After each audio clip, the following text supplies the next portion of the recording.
Video में हम देखेंगे कि वाटर सप्लाई प्रोजेक्ट का डिज़ाइन पीरियड क्या होता है और उसको कितने पीरियड के लिए डिज़ाइन किया जाना चाहिए। What is design period? Design period means the number of years for which a provision is made in designing the capacities of the various components of the water supply scheme is known as design period. इसका मतलब क्या हुआ, कोई भी हम जब project के बारे से एनालिसिस करते हैं, उसके डिज़ाइन के बारे में प्लान करते हैं, तब हम ये देखते हैं कि पर्टिकुलर कोई प्रोजेक्ट है वो कितने ईयर्स के लिए हमको बनाना है। फॉर एग्ज़ाम्पल जैसे हम डैम बना रहे हैं, dam is a huge structure, massive structure है, तो उसको दोबारा वहाँ पे बनाना या एक्सपांड करना या रिप्लेस करना वो हमारे लिए दिक्कत वाली बात होगी। तो हम जब भी डैम अगर कंस्ट्रक्ट कर रहे हैं तो उसके प्लानिंग फेज़ में हम ये सोच लेते हैं कि उसका जो लाइफ हो कम से कम 50 साल का हो। तो वो जो 50 साल का पीरियड हम यहाँ पे डिस्कस कर रहे हैं is known as the design period for that structure. तो वैसे ही जब वाटर सप्लाई स्कीम के बारे से या प्रोजेक्ट के बारे से हम बात करते हैं तो क्या होता है, सबसे पहले हम वाटर सोर्स सर्च करेंगे। वाटर सोर्स सर्च किया, फॉर एग्जांपल रिवर है, रिवर में हमने इंटेक वेल बनाया वाटर सक करने के लिए, इंटेक वेल बनाया, या हम डैम से डायरेक्टली ले सकते हैं। उसके बाद फिर हम वाटर ट्रीटमेंट प्लांट बनाएंगे उस रिवर के पानी को प्योर करने के लिए। तो ट्रीटमेंट प्लांट भी जो होगा वो ऐसा नहीं है कि हमने बनाया और वो 2-3 साल के लिए हम बना रहे हैं। तो हम फ्यूचर एक्सपांशन को देखते हुए, फ्यूचर कंस्ट्रक्शन को देखते हुए हम इस तरीके से प्लान करते हैं कि उसकी जो यूज़फुल लाइफ है वो इतनी हो कि वो कुछ लंबे पीरियड तक हम उसको यूज़ कर सकें। जैसे कि हम वाटर सप्लाई प्रोजेक्ट बना रहे हैं या हम डैम बना रहे हैं, वाटर ट्रीटमेंट प्लांट बना रहे हैं, तो हम मान के चलें कि 30 साल के लिए हम उसको डिज़ाइन कर रहे हैं। तो 30 साल के लिए डिज़ाइन कर रहे हैं, दैट मीन्स उसकी यूटिलिटी 30 ईयर्स तक होगी। तो नंबर ऑफ़ ईयर्स जिसके लिए हम उसको डिज़ाइन कर रहे हैं, उसकी कैपेसिटी को हम देख रहे हैं, तो उस कैपेसिटी के लिए अगर हमने वहाँ पे कंस्ट्रक्शन किया है कि वो कम से कम 30 साल तक उतना हमको यूज़फुलनेस अपना दे सके, यूटिलिटी अपना दे सके, तो वो उसका डिज़ाइन पीरियड होगा। अब हम इसके कंपोनेंट्स की भी बात करेंगे। जैसे कि वाटर सप्लाई प्रोजेक्ट में मैंने बोला डैम, तो डैम जो होगा वो स्टोरेज स्ट्रक्चर है, वहाँ से जो पानी है उसको लेके हम ट्रीटमेंट प्लांट तक आएंगे, ट्रीटमेंट प्लांट में उस पानी को ट्रीट करेंगे, प्योर करेंगे। तो जब डैम हम बनाने जा रहे हैं तो वो उसका एक कंपोनेंट हुआ वाटर सप्लाई प्रोजेक्ट का।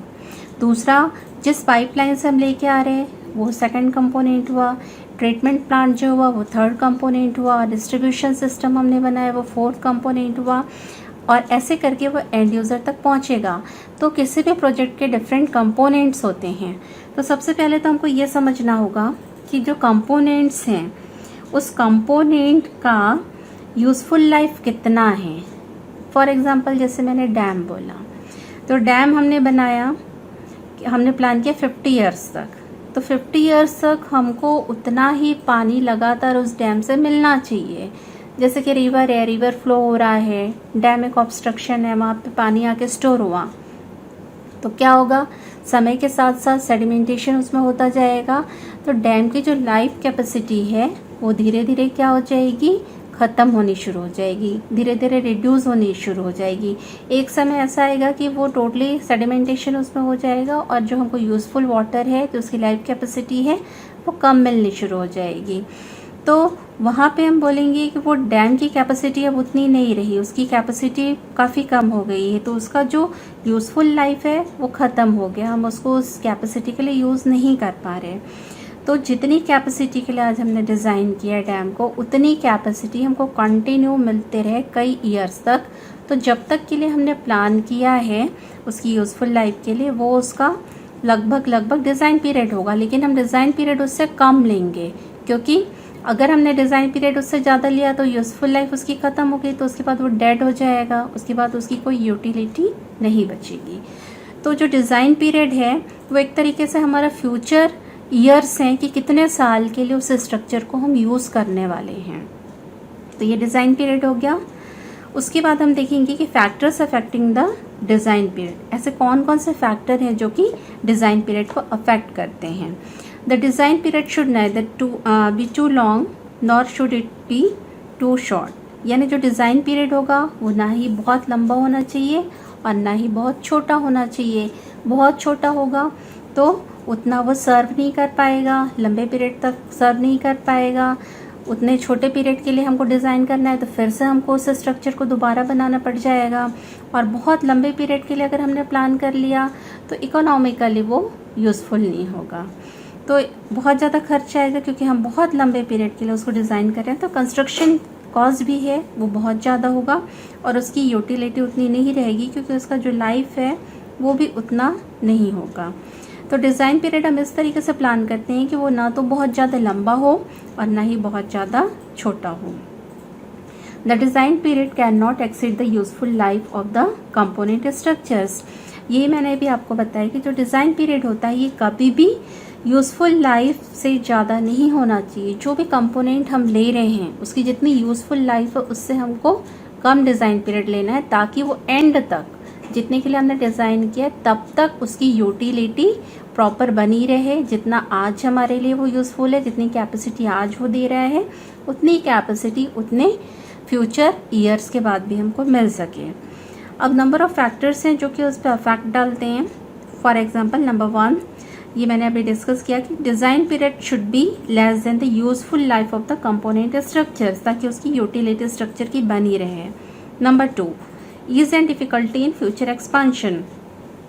अब देखिए, अगर आपने कोई स्ट्रक्चर बनाया है, अगर फ्यूचर में रिक्वायरमेंट पड़ी तो आपको उसका एक्सपांशन करना पड़ेगा।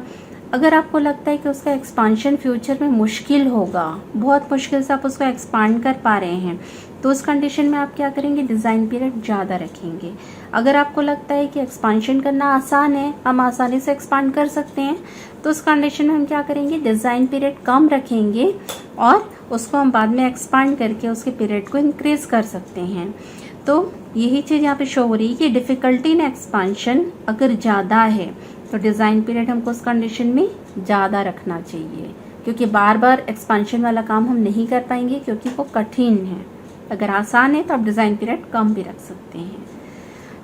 उसके बाद हम थर्ड पॉइंट देखते हैं, amount and availability of fund.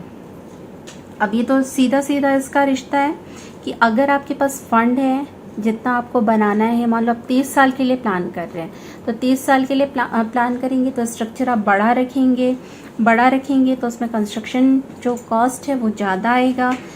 Cost ज़्यादा आएगा तो आप फुलफिल करेंगे जो फंड अवेलेबल है उससे।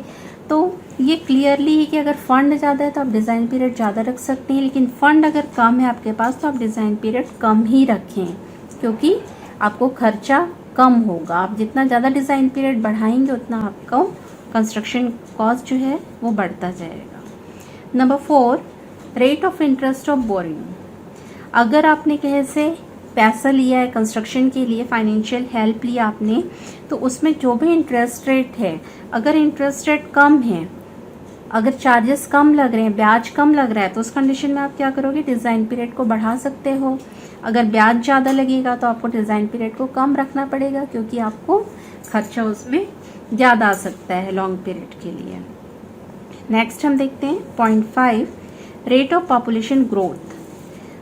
रेट ऑफ पॉपुलेशन ग्रोथ अगर कम हो रहा है तो हमारा डिज़ाइन पीरियड ऑटोमेटिकली क्या होगा, बढ़ जाएगा, क्योंकि उसकी यूटिलिटी के लिए जो नंबर ऑफ पर्सन्स हैं वो कम है, तो कम है मतलब कम यूज़ होगा, तो उसकी यूटिलिटी ज़्यादा समय तक बनी रहेगी। वैसे ही जो वाटर सप्लाई प्रोजेक्ट्स हम डिज़ाइन करते हैं उसके डिज़ाइन पीरियड को जनरली लिया जाता है 30 ईयर्स। जैसे डैम के लिए मैंने बताया 50 ईयर्स लगभग हम लेते हैं। तो वाटर सप्लाई प्रोजेक्ट्स जो है, treatment plant etcetera, intake well है, तो उसके लिए हम लेते हैं 30 ईयर्स के आसपास। अब ये जो डिज़ाइन पीरियड है इसका सीधा सीधा रिलेशन है हमारे पॉपुलेशन से। हमने यहाँ पे देखा है पॉइंट कि रेट ऑफ पॉपुलेशन ग्रोथ अगर कम है तो डिज़ाइन पीरियड हम ज़्यादा ले सकते हैं। अब आप सोचिए कि अगर मुझे कोई प्रोजेक्ट आज की डेट पे बनाना है, आज वाटर ट्रीटमेंट प्लांट बनाना है, तो उसमें जो सेडिमेंटेशन टैंक हैं, जो डिफरेंट टैंक्स हैं, जो मशीन्स हैं, वो किस हिसाब से हम प्लान करेंगे। अगर मैंने प्रेजेंट सिनारियो के हिसाब से प्लान किया, क्योंकि जितना पॉपुलेशन होगा उतना ही वाटर रिक्वायरमेंट होगा, डिमांड उतनी होगी डोमेस्टिक इंडस्ट्रियल की, एग्रीकल्चरल की, तो जो डिमांड है वो बेस्ड है पॉपुलेशन पे। जितना पॉपुलेशन ज़्यादा होगा उतना डिमांड बढ़ जाएगा। तो आज जितना पॉपुलेशन है, अगर उस पॉपुलेशन के लिए हमने अपने प्रोजेक्ट को डिज़ाइन किया तो क्या वो 10 साल बाद भी उतनी यूटिलिटी दे पाएगा, उतना फंक्शन कर पाएगा जब हमारा पॉपुलेशन काफ़ी बढ़ चुका होगा। तो हमको ये भी सोचना है कि अगर हमने डिज़ाइन पीरियड 30 ईयर्स ले लिया तो क्या 30 साल बाद भी जनसंख्या उतनी होगी? नहीं, 30 साल बाद जनसंख्या ज़्यादा भी हो सकती है, काफ़ी ज़्यादा भी हो सकती है।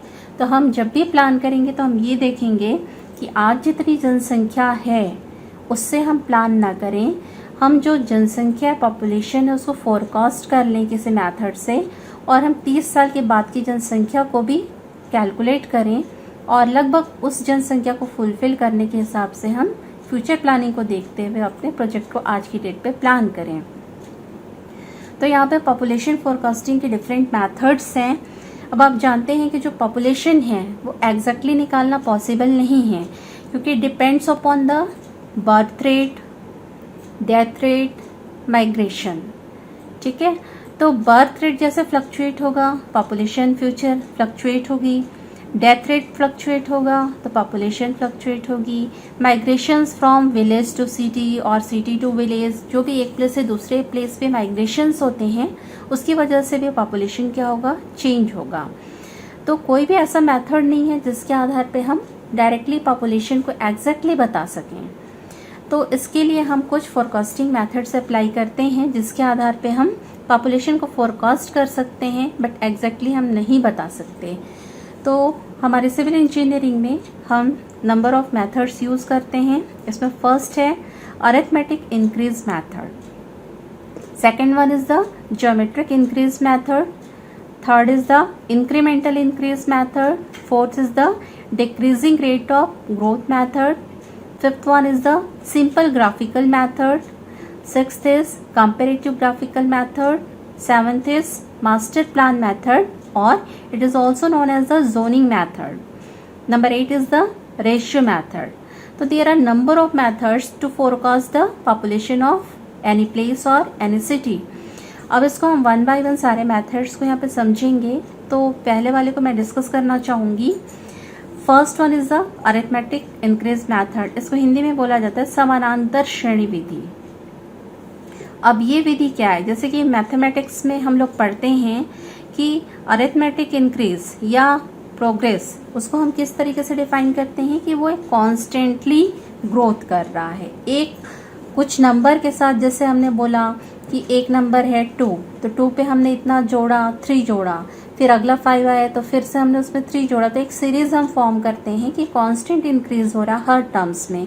वैसे यहाँ पे भी हमको समझना है कि ये जो मेथड है based upon the assumptions that the population increase at a constant rate. यहाँ पे हमारा एजम्पशन क्या है, हमारी अवधारणा क्या है कि जो पॉपुलेशन है वो समय के साथ with respect to time population जो है वो कॉन्स्टेंटली बढ़ रहा, एक कॉन्स्टेंट वैल्यू है।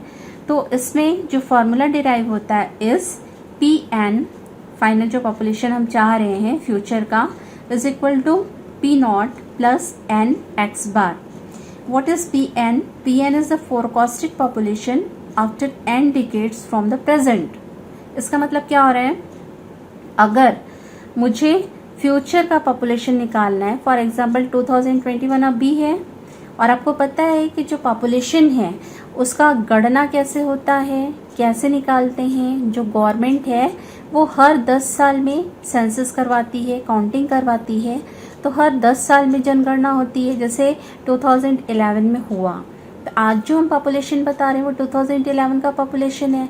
अब 2021 का पॉपुलेशन काउंट होना शुरू होगा, तो काउंटिंग होने के बाद ये पॉपुलेशन हम अगेन 10 ईयर्स तक यूज़ करेंगे एज अ डेटा। तो हर 10 साल में जनगणना होती है। तो अगर मान लो मुझे पिछला हिस्टोरिकल डेटा मालूम है, जैसे 2011 का मालूम है, 2001 का मालूम है, 1991 का मालूम है, 1981 का मालूम है, यानी मैं पीछे जाती जा रही हूँ। तो अगर मेरे को हिस्टोरिकल डेटा मालूम है सेंसस के, तो मैं उसी के आधार पे फ्यूचर जो भी पॉपुलेशन आने वाला है उसको कैलकुलेट कर सकती हूँ with the help of this formula. और ये भी जो कैलकुलेशन होगा ये एग्जैक्ट नहीं है, ये प्रोबेबिलिटी कितना हो सकता है। कैसे क्योंकि हमने हिस्टोरिकल डेटा देखा, तो हिस्टोरिकल डेटा में जो भी इंक्रीमेंट हमको नज़र आ रहा है कि 10 साल में कितना पॉपुलेशन ग्रोथ हुआ, तो उसी डेटाबेस के आधार पे हम फ्यूचर को प्रिडिक्ट करेंगे, हम फ्यूचर को फोरकास्ट करेंगे कि अगर पिछला इस तरीके से इंक्रीज रेट रहा तो अगले 10 साल में ऐसा हो सकता है। तो उसी के बेस पे ये फॉर्मूला है Pn is equal to P not plus n x bar. तो what is Pn? This is the required population after n decades from the present.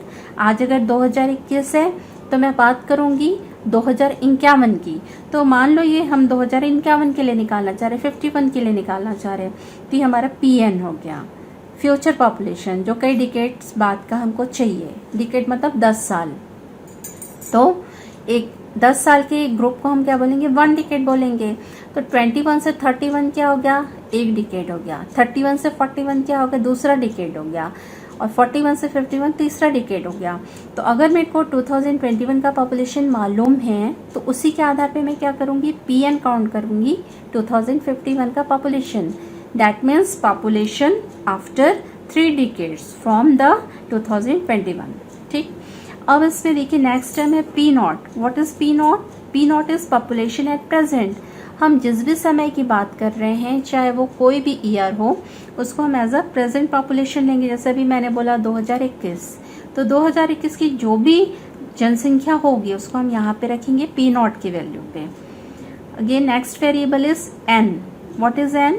N is number of decades between now and future. जैसे मैंने बताया 2021 आज present condition है, present year है। अब हमको 2051 का चाहिए, तो कितने डिकेड्स हो गए? 21 से 31 एक डिकेड हुआ, 31 से 41 दूसरा हुआ, 41 से 51 तीसरा हुआ। तो n क्या हो जाएगा? 3 हो जाएगा, 3 दशक। 2021 से 2051 की हम बात करेंगे तो कितने डिकेड्स हो जाएंगे? 3। तो n is equal to 3 in that condition. Next variable is x bar. What is x bar? This is the average of population increases. हम क्या करेंगे? हर डिकेड्स का चेंज देखेंगे, वेरिएशन देखेंगे। मान लो अभी जनसंख्या कितनी है? A है, A1 है या P1 है। 10 साल बाद P2 हो जाएगी, तो P2 माइनस P1 क्या हो जाएगा? Increase in population in 1 decade हो गया। तो वैसे ही हम हर डिकेड का इंक्रीज निकालेंगे कि हर 10 साल में कितना कितना बढ़ा है। फिर उस 10 साल का जो भी बढ़ा हुआ है उसका हम एवरेज निकालेंगे, यानी जो भी पॉपुलेशन इंक्रीमेंट हो रहा है, इंक्रीज हो रहा है, उसका हम अगेन क्या करेंगे? एवरेज निकालेंगे और उसको यहाँ पे पुट करेंगे। ये मेथड है। इस मेथड को हम न्यूमेरिकल की हेल्प से अच्छे से समझ पाएंगे। तो मैं आपको इसके बाद नेक्स्ट में बताऊंगी कि न्यूमेरिकल कैसे सॉल्व करेंगे इस फॉर्मूले के आधार पे कि हमको प्रेजेंट पॉपुलेशन दिया है तो हम फ्यूचर डिकेड्स का पॉपुलेशन हम कैसे निकाल सकते हैं। इसके लिए हिस्टोरिकल डेटा हमको चाहिए होगा, कम से कम 4-5 डिकेड्स का जो पॉपुलेशन है वो नोन होना चाहिए। उसी के आधार पे, उसी के ग्रोथ रेट के आधार पे हम निकालेंगे आगे का नेक्स्ट डिकेड का पॉपुलेशन। तो हम नेक्स्ट में समझते हैं कि इसको हम कैसे सॉल्व करें।